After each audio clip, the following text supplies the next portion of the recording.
Olá pessoal, meu nome é Rafael Palma e eu vou fazer a apresentação de como eu fiz a API do Banco Digital, certo? Especificamente esse vídeo sobre a parte do cliente. Mas primeiramente vamos falar brevemente sobre a arquitetura do sistema, certo? Que é composto de três camadas.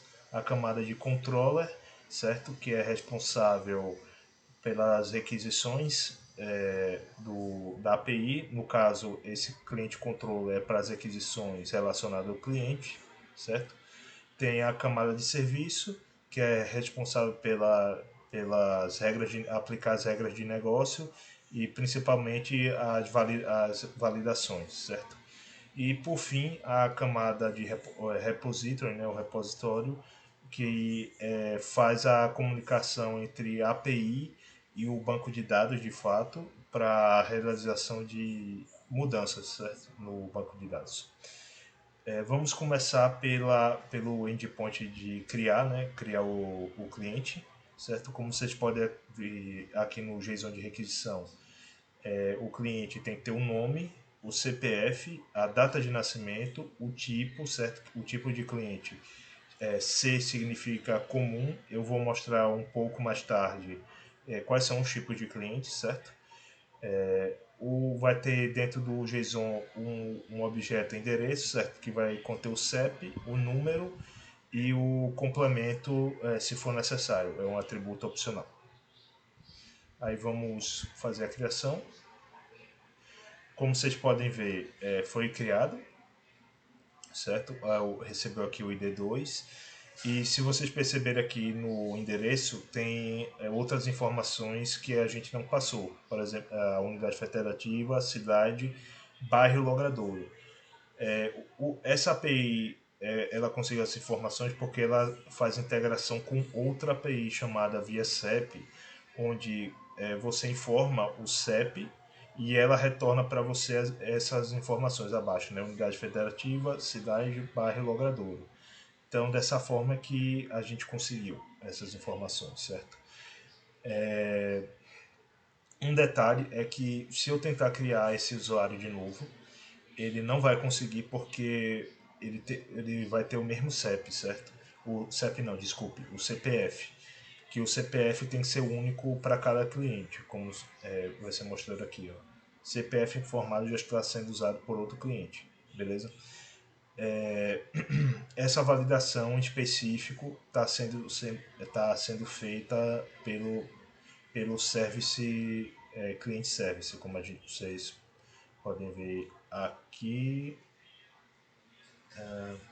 Aqui, cliente, certo? Ele está dentro do try, né? Ele vai tentar salvar o cliente, só que ele não conseguiu, vai dar essa exceção aqui e com isso ele vai lançar outra exceção, certo? Indicando que o CPF informado está sendo usado pelo cliente e vai mandar essa mensagem para o JSON de resposta, certo? A maioria das validações ela foi feita no DTO, certo? Nesse DTO aqui, que como já foi mencionado, né, é mais indicado você criar um DTO para cada requisição do que colocar a entidade em si, né, a entidade cliente, porque o objeto cliente lá vai ter informações que não necessariamente vão ser passadas na requisição, certo? Vamos dar uma olhada aqui no DTO do Create Cliente, certo? Cada anotação aqui é o que faz a validação, né? A anotação do validation, do Jakarta Validation. Por exemplo, essa annotation aqui significa que o nome ele não pode ser not blank, significa que ele não pode ser nulo, né? E não pode receber valor em branco, que seria um string com só espaços em branco, certo? Outra annotation aqui, no caso do CPF, é que ele cria um padrão para o CPF. Essa regex aqui significa que ele só pode receber número, certo? E o comprimento, o número de dígitos tem que ser 11, obrigatoriamente, nem mais nem menos. O do endereço aqui eu vou falar um pouco mais tarde, certo? O do caso do data de nascimento tem a annotation past. que significa que eu não posso passar nenhuma data futura. Por exemplo, se eu hoje aqui é 1º de abril. Se eu passar a data de nascimento 2 de abril agora, ele vai dar como uma data inválida, certo? Só que teve as annotations aqui do Jakarta Validation, elas não supriram todas as minhas necessidades. Por exemplo, eu queria que todos os JSONs, os atributos relacionados à data, tivessem esse formato aqui, o dia barra mês barra ano, que é o formato mais utilizado aqui no Brasil, certo? O que é que foi que eu fiz? Eu criei uma classe, certo? Que faz a deserialização dessa string de texto aqui, que representa uma data. Deixa eu mostrar aqui, certo? Toda vez que ele pegar um JSON, um atributo do JSON e quiser transformar para um local date, ele vai utilizar essa função aqui de serialize, certo? Que basicamente ele vai pegar aqui, ele vai pegar o texto data, né, que está lá no JSON, e ele vai tentar converter aqui para um local date. Utilize um local date no formato dia barra mês barra ano, certo? Se o formato for inválida ou a data inválida, ele vai lançar essa exceção aqui, o deserialização exception, que vai retornar essa string, essa mensagem aqui, que eu vou mostrar. Deixa eu botar aqui um formato inválido, por exemplo. Se eu enviar, aí aqui, justamente, data deve estar no formato dia barra mês barra ano, certo? Da mesma forma, eu tive que criar um deserializador, certo, para o tipo. Que o tipo na API, o tipo cliente, ele é um enum, certo? Então ele verifica, o deserialize, ele verifica se os valores que você passou aqui representam um enum no sistema. Por exemplo, deixa eu botar aqui um valor inválido. E aqui a mensagem. O tipo do cliente deve ter os seguintes valores: C, que é para comum, S, que é para super, e P, que é para prêmio, certo?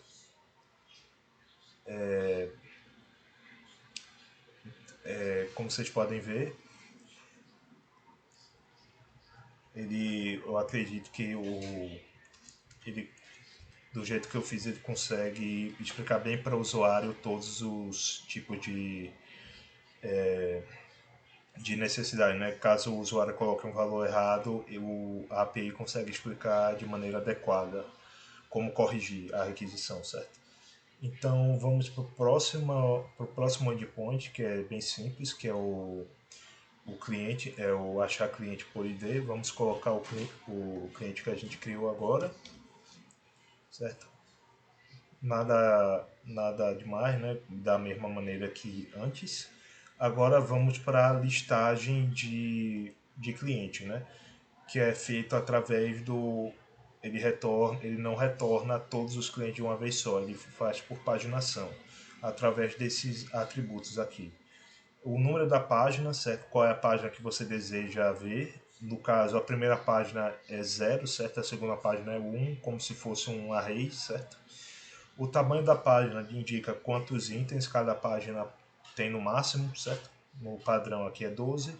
A ordem indica se você quer ordenar de maneira crescente ou decrescente, né? No caso aqui está crescente, como vocês podem ver, começa pelo 1 e depois o 2. E ordenado por que atributo você quer fazer a ordenação. No caso aqui está sendo ID. Da mesma maneira que lá esses parâmetros aqui eles são validados também, que eu vou mostrar aqui no controller, certo? Tem aqui o atributo, o número da página, que ele pode, por padrão dele, se você não informar lá na requisição, o padrão dele é 0, e o mínimo que ele pode receber também é 0, certo? O tamanho da página, o padrão é 12, e o mínimo que ele pode receber é 1. A ordem, por padrão, ele recebe ASCII, certo? E eu criei uma anotação aqui valores permitidos, que ele basicamente indica aqui qual valores esse parâmetro pode receber. No caso, ele só pode receber ASCII e DESC, certo? Qualquer valor diferente desses dois, ele dá um erro na validação e que é indicado no JSON de resposta, certo? Por fim, o parâmetro ordenado ele recebe por padrão um nome, certo? O nome do cliente. E os valores permitidos por ele é o ID, certo? O nome, o CPF, a data de nascimento e o tipo, né? O tipo do cliente. Ok? Lembrando que esses valores permitidos aqui é uma anotação própria criada por mim, não é uma anotação do Spring, certo? Vamos retornar aqui. Eu acredito que eu expliquei tudo que tinha, né, nesse endpoint. Então vamos para o próximo e o último, que é para atualização, certo? Temos aqui eu fiz a seguinte mudança para o que a gente criou, o cliente que a gente criou. Eu mudei o número, certo? De 20A para 20B, e o complemento, que não tinha nenhum, estava nulo, eu coloquei apartamento 101. Aí eu vou enviar aqui, certo? Lembrando que você tem que dar na URL, você tem que colocar aqui o ID do cliente que você está atualizando, certo? Não é só botar o JSON, certo? Tem que botar o ID do cliente. E, por fim, deu 204, quer dizer que a requisição foi feita com sucesso, mas ele não retorna nada. Aí, para você verificar se realmente deu certo, você pode vir aqui no achar pelo ID e notem, está número 20A e o complemento está nulo, certo? Quando mandar a requisição vai mudar, viu? Virou 20B e o complemento, o apartamento 101. Só para mostrar aqui, vamos dizer, eu botei aqui para atualizar o cliente 1, certo? O cliente 2, se eu tentar aqui para atualizar o cliente 1 com esses dados aqui, vai dar uma aquisição falha, porque esse CPF aqui já está sendo utilizado pelo cliente 2. E se você tentar botar esse CPF no cliente 1, dá conflito no banco, certo? Que cada cliente tem que ter um CPF próprio.